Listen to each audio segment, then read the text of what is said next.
Sumatra, Indonesia.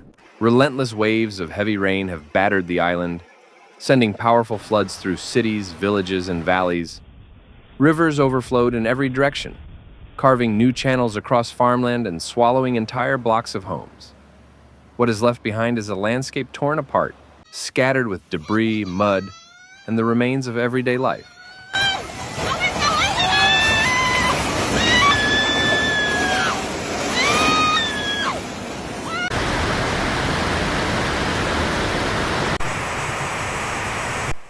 Across the northern provinces, fast-moving waters surged through dense neighborhoods, ripping out walls, shattering windows, and leaving houses leaning at impossible angles. Streets that once carried buses and market vendors turned into brown torrents, filled with uprooted trees and fragments of collapsed bridges. Many families returned to find their homes buried beneath layers of thick silt.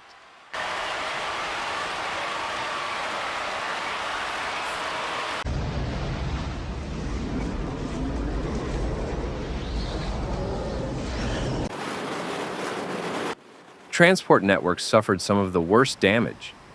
Key roads connecting towns to the coast buckled under landslides, while hillside routes vanished beneath piles of earth and rock. Several major bridges were twisted out of alignment or swept away entirely, leaving long stretches of the island cut off. Emergency crews have struggled to clear pathways wide enough for trucks and heavy equipment.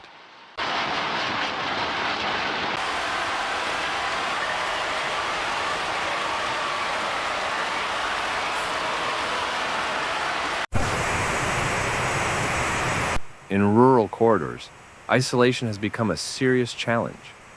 Villages tucked between steep river valleys now sit behind barricades of mud and toppled bamboo groves. Access routes that once took minutes now require hours of detours or temporary walkways. Relief teams have resorted to carrying supplies by hand, navigating unstable slopes softened by continuous rain.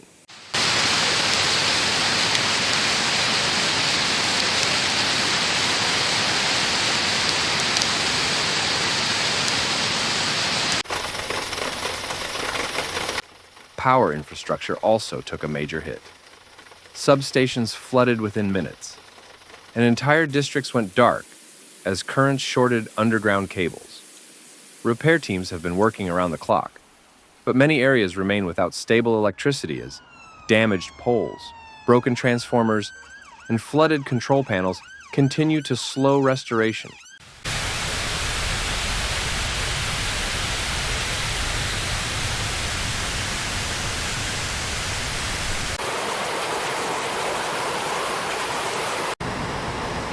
Telecommunication towers fared no better. High winds and overflowing rivers eroded foundations, leaving several towers tilting dangerously or fully collapsed. With coverage patchy at best, coordination between responders has become harder, forcing teams to rely on satellite radios and improvised networks to keep information moving.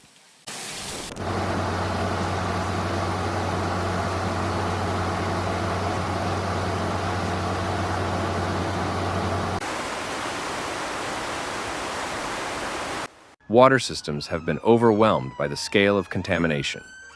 Wells filled with muddy runoff, and treatment facilities were inundated before protective barriers could be reinforced. Communities are relying on tanker deliveries and portable filtration units, while engineers test damaged pipelines section by section. Clean water access remains one of the biggest hurdles to restoring normal life.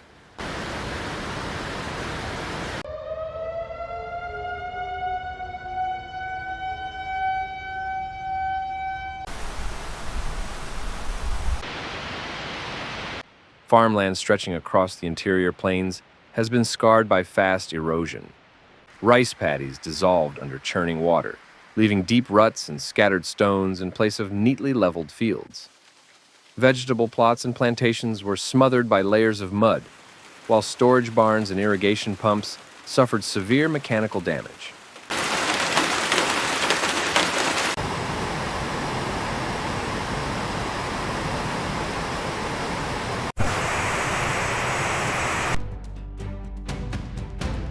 Fishing communities along riverbanks and coastal edges are now dealing with shredded nets, ruined docks, and silt-caked boats. Many rely on wooden piers that collapsed under the pressure of drifting debris, turning once busy landing points into tangled piles of timber.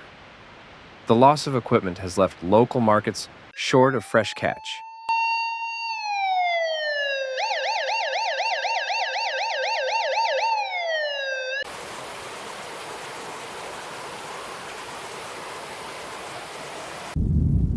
Markets and small businesses across the island are struggling to reopen. Storefronts filled with mud and shattered goods require days of cleaning, while refrigeration units and electrical systems must be replaced entirely. Supply chains that feed fresh produce, household essentials, and construction materials into urban centers remain slowed by blocked roads and damaged warehouses.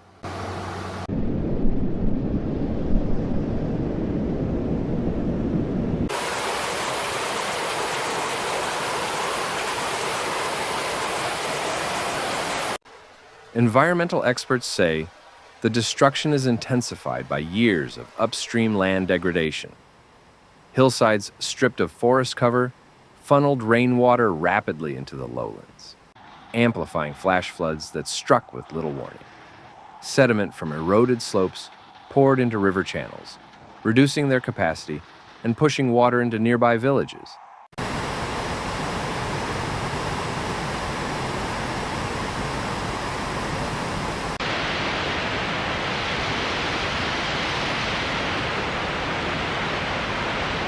Urban areas experience their own vulnerabilities. Poor drainage, narrow canals, and unplanned construction created choke points that prevented water from escaping quickly. Thanks for watching Severe Weather, where we break down the facts behind nature's most intense moments. If you found this video helpful, please like, comment, and subscribe. Your support keeps this channel going. Hit the bell so you never miss a real, calm, and clear report. Note, some footage in this video may be used for illustration and may not show the exact event described. See you in the next one. Stay informed, stay safe.